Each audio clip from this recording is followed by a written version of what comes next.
Ankleshwar station road પર આમ આદમી પાર્ટીના નવા કાર્યાલયનું ઉદ્ઘાટન કરાયું।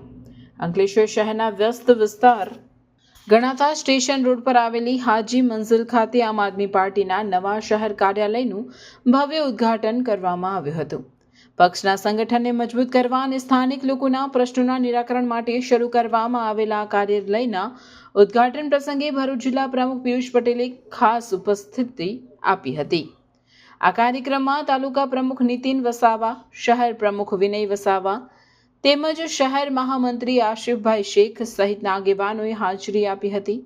નવા કાર્યાલયના પ્રારંભ પ્રસંગે મોટી સંખ્યામાં પક્ષના હોદ્દેદારો અને ઉત્સાહી કાર્યકરો એકત્રિત થયા હતા, જેમના દ્વારા પક્ષની વિચારધારાને જન સુધી પહોંચાડવાનો નિર્ધાર કરવામાં આવ્યો હતો। ઉપસ્થિત આગેવાનોએ જણાવ્યું હતું કે આ કાર્યાલય આગામી સમયમાં જનતાની સેવાનું કેન્દ્ર બનશે અને સ્થાનિક સમસ્યાઓ માટે મજબૂત અવાજ ઉઠાવવામાં આવશે। સૌનું હાર્દિક સ્વાગત કરીએ છીએ। આ ઓફિસ અમારા આસિફભાઈના આગેવાનીમાં એમને હેઠળ આ ઓફિસ મળી છે। બહુ ટૂંકા સમયમાં આપણને આ મીટિંગનું પણ આયોજન કર્યું અને ઓફિસની પણ ગઈકાલે 2 દિવસમાં ચર્ચા થઈને આજે આપણે એનું ઉદ્ઘાટન કર્યું।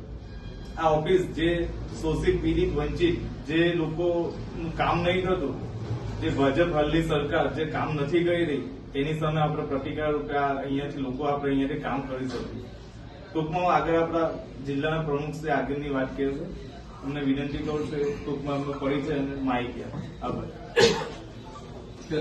આમ આદમી પાર્ટી એટલે જેના નામમાં જ લોકશાહીનું તમે ઝલક જોઈ શકો। આમ આદમી એટલે સામાન્ય વ્યક્તિ ને એના માટે જયારે આપણા યાકુબજીએ કીધું કે જનસેવાનું કામ કરશે એટલે એમાં એટલું જ આવ્યું કે આપણે સેવાનું કામ કરીશું કે નહીં કે ઓફિસમાં બેસીને સત્તાનો પાવરનો ઉપયોગ કરીશું। એટલે જે પાર્ટી સામાન્ય લોકોને આમ આદમી પાર્ટી આજે નવી રાજકારણની નવું સ્ટેટસ બનાવ્યું છે, નવી વિચારધારા ઊભી કરી છે, યુવાનોને, માતાઓ, બહેનો, વડીલોને બધાને ચાન્સ આપ્યો છે। તો એવી પાર્ટીમાં અમે અમારો તન મન ધનથી અમે જોડાયા છે। અમે આગળ પણ ટીમથી સારી રીતના કામ કરીશું અને અમારી વલિયાની કે ઝઘડિયા વિધાનસભાની ટીમનું પણ અંકલેશ્વરની ટીમને કઈ કામ હશે તો અમે એની ટાઈમ કોઈ પણ ટાઈમે અમે આવીને એ લોકો સાથે ઉભા રહીશું। આભાર। આસિફભાઈ, અંકલેશ્વર શહેર મહામંત્રી, વલિયારી બજારી અમારા રજનીભાઈ તથા સમગ્ર ટીમને આભાર વ્યક્ત કરે છે કે અહીંયા મોટી સંખ્યામાં ઉપસ્થિત થયા।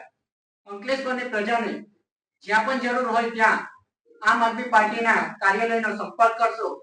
જે પણ એમની સમસ્યા હોય એના નિરાકરણ માટે આમ આદમી પાર્ટીની ટીમ હર હંમેશા એમની સાથે ખરે પગે ઊભી રહેશે એવી અમે આશા રાખીએ છીએ। જ્યાં પણ જરૂર હોય આમ આદમી પાર્ટીનો કાર્યાલયનો સંપર્ક કરજો।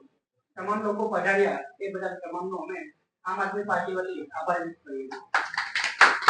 કારણ કે આ એક કાર્યાલય નથી, આ કોઈ ઓફિસ નથી, પરંતુ આ જનસંપર્ક એ લોકોની જનતાની ઓફિસ છે એવું કહી શકું છું। કારણ કે જનતા જ્યારે મામલતદાર કચેરીએ ધક્કા ખાઈને થાકે છે, જ્યારે ગ્રામ પંચાયતોમાં ધક્કા ખાઈને થાકે છે, નગરપાલિકાઓમાં ધક્કા ખાઈને થાકે છે, પોલીસ સ્ટેશનોમાં ખોટા કેસોની અંદર જ્યારે ફસાવાના કાવતરા થતા હોય, જ્યારે હોસ્પિટલોમાં ધક્કા ખાઈને થાકે હોય, એ તમામ લોકો અહીંયા આ કાર્યાલયનો સંપર્ક કરી શકે છે, આ ઓફિસનો સંપર્ક કરી શકે છે।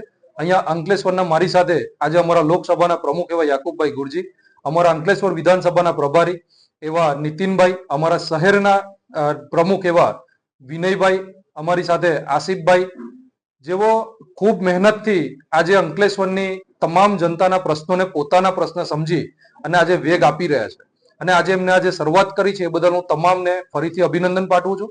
આવનારા દિવસોમાં અંકલેશ્વરની જનતાનું આ કાર્યાલય જનસંપર્ક કાર્યાલય અને પોતાના દુઃખની અંદર જે દુઃખ પોતાનું ગણી અને એમના દુઃખની અંદર સહભાગી બને એવી આશા વ્યક્ત કરે છે।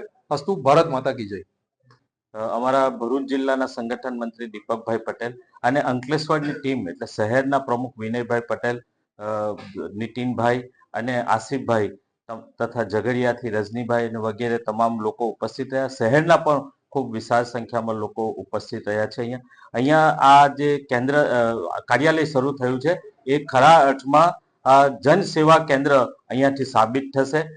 લોકોની સમસ્યાઓનું નિરાકરણ કરવા માટે આ કાર્યાલયનો ઉપયોગ અહીંયાથી કરવામાં આવશે। અંકલેશ્વરની ટીમ શરૂઆતથી જ લોકોના પ્રશ્નોને વાચા આપીને લોકોના પ્રશ્નોને પરિણામલક્ષી લઈ જઈને જે એમને સંગઠન મોટું કર્યું છે, વિશાળ કર્યું છે, અહીંયાથી પણ આ સંગઠનને વેગ મળશે એવી અપેક્ષા અમે રાખીએ છીએ।